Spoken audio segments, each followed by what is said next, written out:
శివుడా గివుడా ఎవడాపగలడు?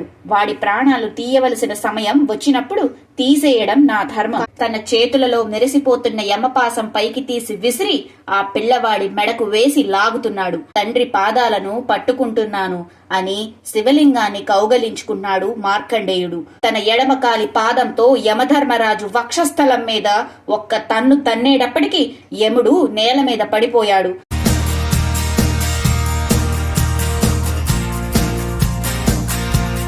పూర్వం మృకండు అనే మహర్షి ఉండేవాడు. ఆయన భార్య మరుద్వతి. వారికి బిడ్డలు కలగలేదు. ఒకరోజు మృకండు బ్రహ్మ ఉండే అంతఃపుర ప్రదేశానికి వెళ్లి సభలోకి ప్రవేశించడం కోసం లోపలికి వెళతాడు. కాని ద్వారపాలకులు అడ్డుపడి, సంతానం లేకపోవడచే పితృరుణం తీరదు, బ్రహ్మసభలోనికి మీకు ప్రవేశం లేదు, దయచేసి తిరిగి వెళ్లిపోండి అని అంటారు. అప్పుడు మహర్షి బాధపడి, నన్ను ఈశ్వరుడు పితృరుణం నుండి విముక్తుని చేయలేదు అని అనుకుంటాడు. మహర్షి భార్య మరుద్వతి కూడా సంతానం కలగలేదని ఎంతో దుఃఖంతో ఉంటుంది. ఆమె బాధను చూసిన మృకండు, నేను ఆ పరమశివుణ్ణి గూర్చి తపస్సు చేస్తాను, మంచి కొడుకుని కంటాను అని వెళ్లిపోయాడు. వీరిద్దరూ అలా తపస్సు చేస్తూనే ఉన్నారు. అప్పుడు శంకరుడు మహర్షికి ప్రత్యక్షమై, నీకు 16 వయస్సు ఉండే కుమారుడు జన్మిస్తాడు అని వరమిచ్చాడు. వారికి కుమారుడు పుట్టాడు. మార్కండేయుడు అని నామకరణం చేశారు. ఆ కుమారుడు కూడా పరమేశ్వరుని భక్తితో కాలం గడుపుతున్నారు. ఒకరోజు నారదుడు అక్కడికి వచ్చాడు. మృకండా, నీకు తగిన కుమారుడు లభించాడు. కాని నీకు ఒక విషయం జ్ఞాపకముందా? ఈ పిల్లవాడికి 15వ సంవత్సరం వెళ్లిపోయి 16వ సంవత్సరం వచ్చింది. ఆయుర్దాయం అయిపోతుంది అని అన్నాడు. ఈ మాటలు విన్న మృకండు, మరుద్వతి నేల మీద కుప్పకూలిపోయారు. అప్పుడు నారదుడు, శివానుగ్రహం గురించి తపస్సు మొదలుపెట్టండి, మార్కండేయుణ్ణి కూడా తపస్సుకు పంపించండి అని పలికాడు. అలా హిమాలయ పర్వత ప్రాంతానికి వెళ్లి శివలింగం తయారు చేసుకుని తపస్సు మొదలుపెట్టాడు.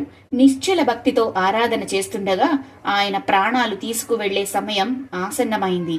యమలోకంలో యమధర్మరాజు దూతలను పిలిచి, మార్కండేయుని ఆయుర్దాయం అయిపోయింది, వెంటనే వెళ్లి పాశబలతో ఆయుష్ తీసి ఈ లోకానికి తీసుకురండి అని ఆదేశించాడు. యమదూతలు రానే వచ్చారు. ఆ సమయంలో యమదూతలు పాశం వేయడం కోసం మార్కండేయుణ్ణి చూడగా అతడు పరమశివుని యందు లగ్నమైపోయి ఉన్నాడు. పాశం విసరడానికి వాళ్లకి భయం వేసింది. వారు పాశం వేయడం మానేసి యమలోకానికి వెళ్లిపోయారు. మేము ఆ పిల్లవాడి ప్రాణాలు తీయలేకపోయాము అని పలికారు. యమధర్మరాజుకి ఎక్కడలేని కోపం వచ్చింది. నేనే బయలుదేరి వెళతాను, వాడి ప్రాణాలను తీసేస్తాను, ఎవడు అడ్డు వస్తాడో చూస్తాను అని పలికి పాశము పట్టుకుని బయలుదేరాడు. నారదుడు ఆయనకు ఎదురువచ్చి, అయ్యో, ఎందుకయ్యా అంత పంతానికి పోతావు? వాళ్లకి ఉన్నది ఒక్కడే పిల్లవాడు, నువ్వు కూడా కొంచెం ఆలోచించు, వాడు శివార్చనలో ఉన్నాడు. ఇలాంటప్పుడు నువ్వు పాశం వేస్తే లేనిపోని ఉపద్రవాలు వస్తాయేమో. నారదుని మాటలు విన్న యముడికి ఇంకా కోపం వచ్చింది. శివుడా గివుడా ఎవడాపగలడు? వాడి ప్రాణాలు తీయవలసిన సమయం వచ్చినప్పుడు తీసేయడం నా ధర్మం, కాబట్టి వాడి ప్రాణాలు తీసి తీరుతాను అని పలికి దేవాలయం దగ్గరికి వెళ్లాడు. మార్కండేయుడి దగ్గరికి వెళ్లి, యమధర్మరాజు, నువ్వు వెళ్లిపోవలసిన సమయం వచ్చేసింది, బయటకు రా, నేను యమధర్మరాజుని, నీ ప్రాణాలు తీయడానికి వచ్చాను అన్నాడు. అప్పుడు మార్కండేయుడు, నేను పరమేశ్వరుని ఆరాధన చేస్తుండగా నాకు ఫలితం ఆయన ఇవ్వాలి తప్ప ఫలితం ఇవ్వడానికి నీవెవరు? నీకు చేతనైతే నా ప్రాణాలు తీయి అన్నాడు. ఎక్కడలేని కోపం వచ్చింది యముడికి. నువ్వు మూఢ స్వభావం విడిచిపెట్టి రా అని లోపలికి వెళ్లి ఆ పిల్లవాడి ఎదురుగుండా నిలబడి తన చేతులలో మెరిసిపోతున్న యమపాసం పైకి తీసి విసిరి ఆ పిల్లవాడి మెడకు వేసి లాగుతున్నాడు. అది ఆ పిల్లవాడి కంఠానికి ఉరి బిగుసుకుంటోంది.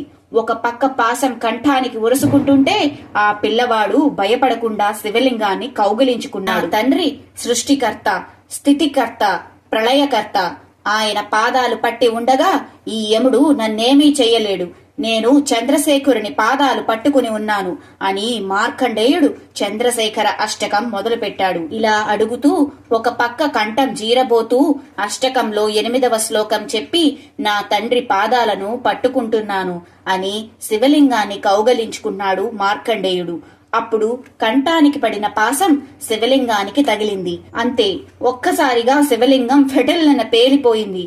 పార్వతీదేవితో శంకరుడు ఆవిర్భవించి తన ఎడమకాలి పాదంతో యమధర్మరాజు వక్షస్థలం మీద ఒక్క తన్ను తన్నేటప్పటికి యముడు నేల మీద పడిపోయాడు. శివుడు తన చేతిలోని త్రిశూలంతో ఒక్క పోటు పొడిస్తే యముడు మరణించాడు. పిమ్మట మార్కండేయుని వంక ప్రసన్నుడై చూశాడు శంకరుడు. నా మీద నమ్మకంతో నన్ను స్తుతించావు, ఏదైనా ఒక వరం కోరుకో అని అన్నాడు. మార్కండేయుడు, ఈశ్వర, పాపం యముడు తెలియక పొరపాటు చేశాడు, ఆయన్ని బ్రతికించండి అన్నాడు. శంకరుడు యముడి వంక చూశాడు. యముడు మళ్లీ లేచాడు. మార్కండేయుడు చేసిన ఈ చంద్రశేఖరాష్టకం ఎంతో మహిమ కలది. ఎంతో ఉత్కంఠతో సాగే ఈ మార్కండేయుని కథ శివునిపై నమ్మకం ఉంచి ఆయన్నే నమ్ముకుంటే ఆ పరమేశ్వరుడు మన మొర ఆలకిస్తాడు అని చాటి చెప్పింది. హరహర మహాదేవ శంభో శంకర. సో ఈ విషయాలన్నీ మీకు నచ్చాయా? నచ్చితే ఒక లైక్ కొట్టేసి ఛానల్ని సబ్స్క్రైబ్ చేసుకోండి. మరిన్ని వీడియోల కోసం పక్కనే ఉన్న బెల్ ఐకాన్ని నొక్కండి.